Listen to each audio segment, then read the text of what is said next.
Welcome everyone. आज हम लोग एंशिएंट हिस्ट्री में देखेंगे इंडो ग्रीक एम्पायर। तो आप लोग में से कोई अगर बंगाली लैंग्वेज में ज्यादा कंफर्टेबल है तो इसी वीडियो के नीचे डिस्क्रिप्शन में बंगाली वीडियो का लिंक दे दूंगा, अब वहां से जाके सेम वीडियो बंगाली में देख सकेंगे। तो स्टार्ट करेंगे आज का चैप्टर। तो अगर चैप्टर में देखा जाए, इससे पहले के चैप्टर में हम लोग ने देखा था जिसने इंडिया पे सबसे पहले अटैक किया था वो थे आपके Darius one,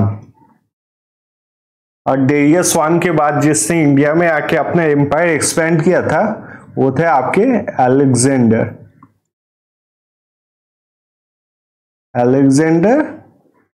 the great. Alexander the great को इंडिया से जाना पड़ा था और यही दो मेन एम्पायर थे बिफोर द मौर्यन एम्पायर। अब हम देखेंगे ड्यूरिंग द मौर्यन एम्पायर कौन कौन बाहर के देशों से इंडिया में आए थे और इंडिया पे राज किया था उन्होंने। तो सबसे पहले हम लोग देखेंगे इंडो ग्रीक। इंडो ग्रीक की अगर बात करें तो वहां इंडो ग्रीक के जो पहले शासक थे इंडिया में वो थे आपके डेमेट्रस। उन्होंने कौन कौन सा जगह जीत लिया था? तो उन्होंने जीता था अफगानिस्तान, पंजाब और सिंध एरिया को। तो आप समझ सकते हैं जितने भी जो बाहर के देश से आते थे इंडिया पे अटैक करने के लिए वो हमेशा आपके नॉर्थ वेस्टर्न रीजन से ही आते थे। इसीलिए पंजाब को जो है, पंजाब का अगर टूरिज्म टैग देखा जाए, पंजाब का जो टूरिज्म टैग है वो है आपका गेटवे ऑफ इंडिया। आप कोई भी शासक देखेंगे जो बाहर के देश से आता था वो सभी आपके पंजाब के रास्ते से ही आते थे, तो इसीलिए इसको बोला जाता है gateway of India. Indo Greek ने सबसे पहले कौन सा जगह जीत लिया था? तो उन्होंने जीता था अफगानिस्तान, पंजाब और सिंध। अगर इंडो ग्रीक के सबसे इंपॉर्टेंट शासक की बात की जाए वो थे आपके मिनेंडर। मिनेंडर कब तक शासक थे? तो वो थे आपके 165 बीसी से 145 बीसी तक। अगर मिनेंडर की सबसे इंपॉर्टेंट बात की जाए तो मिनेंडर सभी धर्मों को बहुत रेस्पेक्ट करते थे और इसलिए मिनेंडर चाहते थे कि एक बुद्धिस्ट मॉन्क से मिलने के लिए, ताकि उनके जो सवाल है वो पूछ सके। तो बुद्धिस्ट मॉन्क जिनसे वो मिले थे वो थे आपके नागा सेना। मिनेंडर जब नागा सेना से मिलते हैं तब वो जिंदगी के बारे में और हम लोग को कष्ट क्यों मिलता है ये सब लाइफ की फिलॉसफी उनसे पूछने लगते हैं और नागासेन एक के बाद एक उत्तर उनको देते हैं। इनसे मिनेंडर इतने ज्यादा खुश हो जाते हैं कि मिनेंडर बुद्धिस्ट बन जाते हैं, अपना धर्म बुद्धिज्म में कन्वर्ट कर लेते हैं।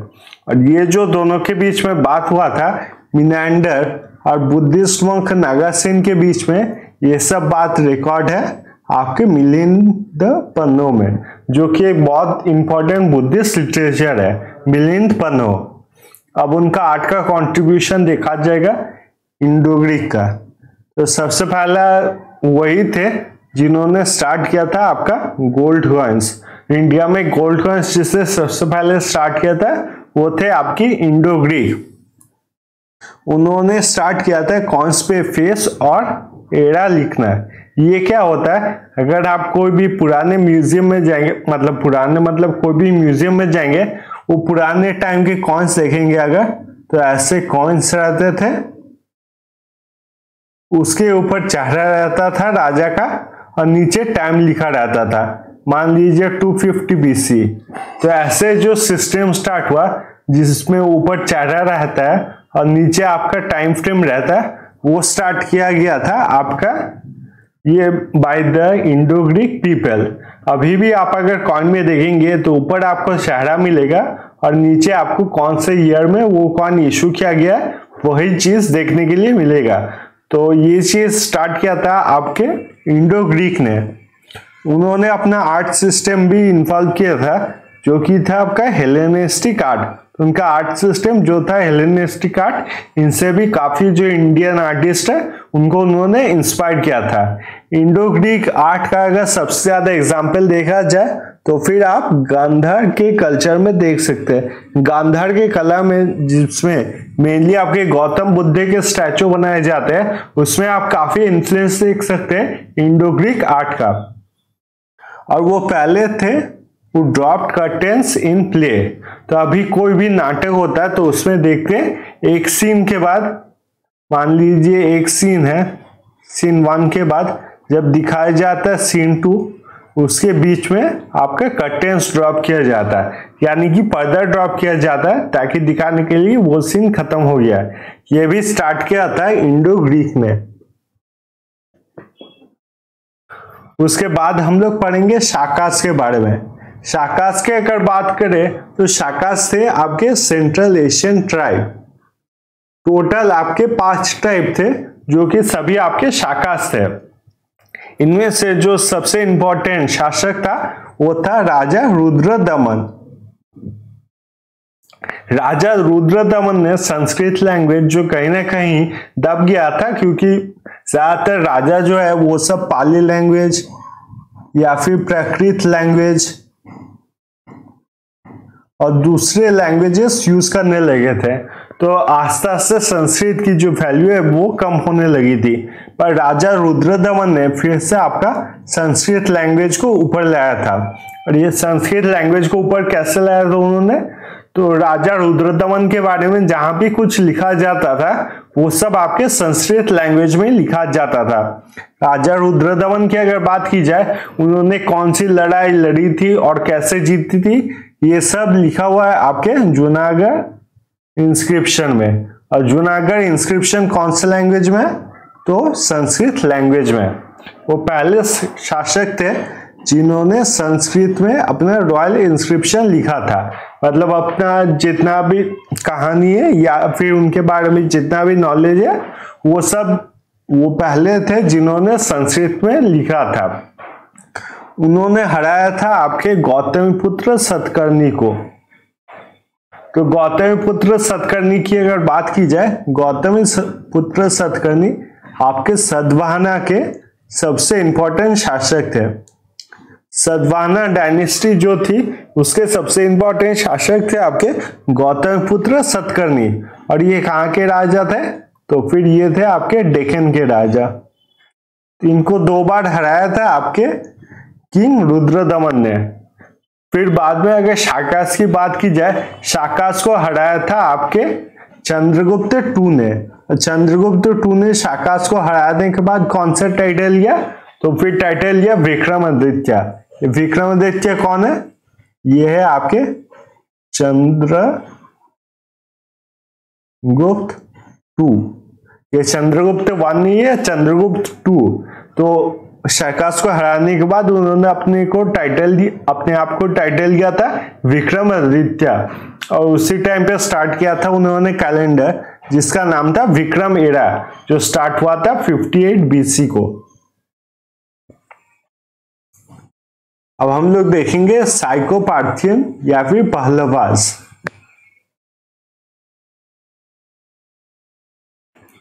साइको पार्थियन की अगर बात की जाए तो उनके जो सबसे इंपॉर्टेंट शासक थे वो थे आपके गोंडोफोर्नी।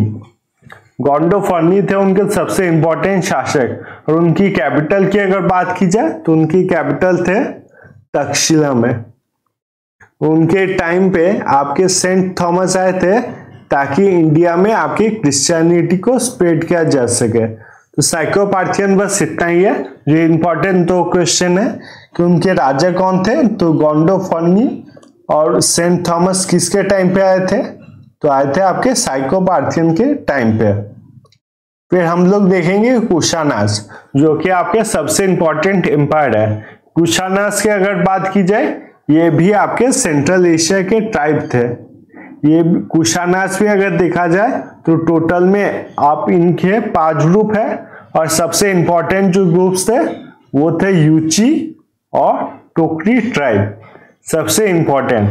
अब कुशाना डायनेस्टी अगर देखा जाए तो सबसे पावरफुल जो शासक थे जिन्होंने कुशाना डायनेस्टी स्टार्ट किया था वो थे आपके कुजुला कैडफाइसिस, जिन्होंने स्टार्ट किया था आपका कुशाना डायनेस्टी।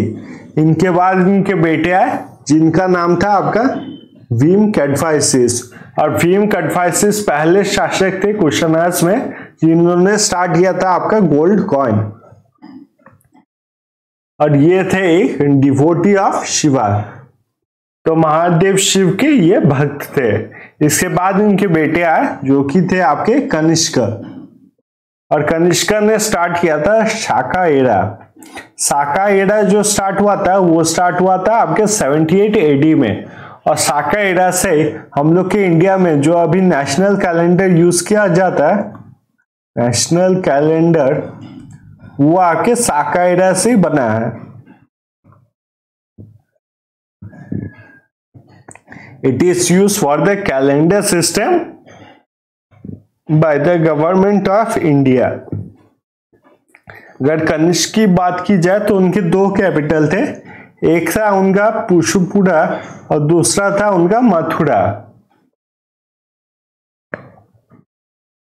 कनिष्क ने जो सबसे इंपॉर्टेंट काम किया था, उन्होंने कैप्चर किया था आपके सिल्क रूट को। ये सिल्क रूट क्या है? ये आपके चाइना से लेके यूरोप तक ट्रेड करने के लिए इसको बनाया गया था। चाइना से लेके यूरोप तक जाने के लिए रास्ते से इसको ट्रेड के लिए यूज किया जाता था। तो ये बहुत ही इंपॉर्टेंट था ट्रेड के लिए, क्योंकि आप समझ सकते पहले के दिन में उतने सबके पास जहाज नहीं रहते थे, तो जितने भी ट्रेड होते थे ज्यादातर आपके रास्ते से ही होते थे। तो यूरोप से चाइना आप समझ रहे कितने इंपॉर्टेंट ट्रेड रूट है। तो इसको कैप्चर किया था आपके कनिष्क ने, जो कि आपका सिल्क रूट। और ये कैप्चर करने के बाद ये तो बहुत नॉर्मल है कि उनके पास बहुत सारा पैसा आ गया था और उन्होंने गोल्ड कॉइन इशू किया था। उनके टाइम में सबसे प्योर गोल्ड कॉइन इशू किया गया था, प्योरेस्ट गोल्ड कॉइन। जितने भी गोल्ड कॉइन्स है उसमें सबसे प्योरेस्ट जो गोल्ड कॉइन है वो इशू किया था आपके कनिष्क ने। कनिष्क की अगर बात की जाए तो कनिष्क ने एक्सेप्ट किया था आपका बुद्धिज्म। उन्होंने अरेंज किया था फोर्थ बुद्धिस्ट काउंसिल। तो जो फोर्थ बुद्धिस्ट काउंसिल था वो अरेंज किया था कनिष्क ने, और यही था आपका लास्ट बुद्धिस्ट काउंसिल। अगर इनकी बात की जाए, कनिष्क की बात की जाए, तो इनके टाइम पे आपके गांधार और मथुरा का जो आर्किटेक्चर है वो काफी ज्यादा फेमस हो गया था।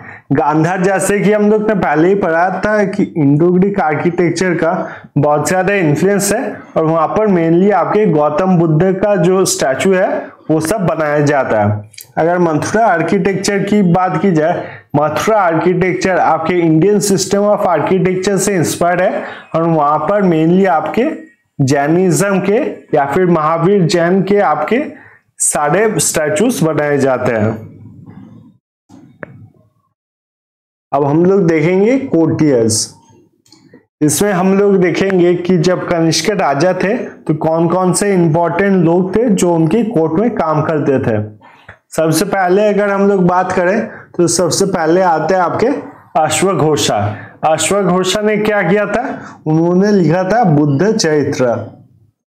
और बुद्ध चरित्र आपके जितने भी बुद्धिज्म है, बुद्धिज्म का सबसे इंपॉर्टेंट जो किताब होता है बुद्धिस्ट लिटरेचर में वो है आपका बुद्ध चरित्र। दूसरे में आते हैं, दूसरे थे चरक। चरक थे आपके फादर ऑफ आयुर्वेदा। तो आयुर्वेदिक कल्चर जितना भी है कि आयुर्वेदा से जितने डिसीजेस ठीक हो सकते हैं, ये सब जो सबसे पहले जिन्होंने ये सब बताया था वो थे आपके चरक। उनके किताबों में लिखा था, एक था आपका चरक संहिता और दूसरा था आपका सरुता। ये दो किताबों में उन्होंने लिखा था आयुर्वेदा से हम लोग कौन कौन से डिजीजेस से रिलीज मिल सकता है। फिर आते हैं सुश्रुत। सुश्रुत की अगर बात की जाए तो फिर सुश्रुत ने लिखा था बुक ऑन प्लास्टिक सर्जरी। तो दुनिया में पहले आदमी वो थे जिन्होंने किताब लिखा था आपके प्लास्टिक सर्जरी के ऊपर, और ये किताब का नाम क्या था? तो इसका नाम था सुश्रुत संहिता। फिर आते हैं हम लोग नागार्जुन पे। नागार्जुन की बात अगर की जाए तो नागार्जुना को कहा जाता है इंडिया के आइंस्टाइन। उन्होंने थ्योरी ऑफ रिलेटिविटी के बारे में बताया था। अब पहले के दिन में तो रिलेटिविटी नहीं होता था और ये टर्म भी उस टाइम पे इवॉल्व नहीं हुआ था, तो ये समझने के लिए ताकि आसानी से आप लोगों को समझ में आए इसलिए मैंने दे दिया थ्योरी ऑफ रिलेटिविटी, ताकि आप आइंस्टाइन से इजीली कंपेयर कर सको। अगर नागार्जुन की बात की जाए, उन्होंने जो थ्योरी दिया था वो था आपका शून्य वेदा।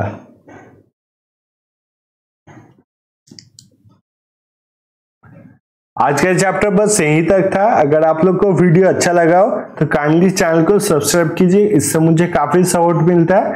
थैंक यू सो मच ये वीडियो देखने के लिए और मिलेंगे अगले वीडियो में।